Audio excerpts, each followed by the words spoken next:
Hi, welcome back to the Autodesk Big Show, brought to you by your ringleader, Jeff Higgins, Manufacturing Technical Specialist.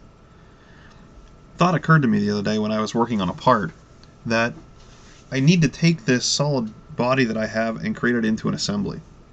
And this happens a lot of times when we get information from, say, Alias, or we get information from Inventor that we've created as a solid that we later want to break apart and do something else with, or maybe we just got it from another package that didn't have the capability of dealing with it the way we wanted to. So let me show you the part that I was working on the other day.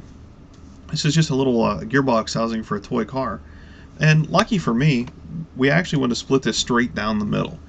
We didn't have to split it here. We could have done any shape to the surface we wanted to, made any type of sweep to this that we saw fit. But in this particular geometry, we wanted to do a split right down the middle so it was equal on both sides. And we wanted to do it so that we could visualize this into an assembly. Well, we're starting with a solid part, and you can see that here as the IPT file. In fact, if we take a look at the geometry, you notice I can just spin it around. It's nothing more than just a giant solid.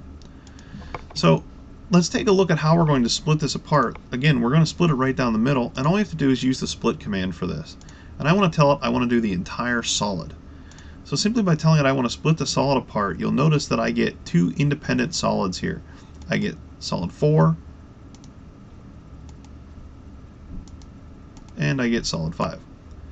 And I can now turn those on and off. So I've created a multi-body out of this, but I have to go one step further, right? I have to be able to create this into a complete assembly, because I'm going to shell these out. I'm going to put some gears inside of it. I need to make sure that they can be put back together. So how do I do that with the geometry that I have here? Well, simple enough. I just need to go to the Manage tool and make components out of this. The nice part to this is the software smart enough to put this right back in the same folder I was just working in and create an assembly for it. All I need to do is specify the solids that I want to create in this.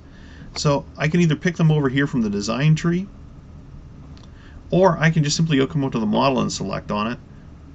So I'll pick this, then this, and hit next. And you notice that it picks solid 5 and solid 4 just in the order that I picked them over here, but I know that this gearbox is going to have a right hand and a left hand, so I can very easily come in here now and pick the gearbox and call this gearbox left hand, and call this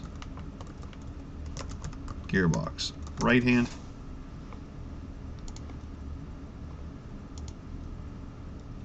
And this will automatically generate the assembly for me from that multi-body component that I've created. And you can see that up here. It's in an IAM file, excuse me. And just like before, I can actually visualize these. I can turn the visibility on and off for these, so if I want to see what my assembly looks like so far, I can do that as well. In this particular case, though, maybe I want to continue editing the part. I can come in here and either edit it right here in the assembly mode, or I can open up a separate version of this where I can see here now that I have my gearbox left hand part file open, and I can come in very easily now, pick the surface that I want to shell out, give it my shell thickness so I can put my gears inside, and there you go. I've very easily and very quickly from a solid entity created a multi-body that became my assembly component, where I can now continue modifying this and continue putting more feature onto it to make my complete assembly that I want to see here on the screen.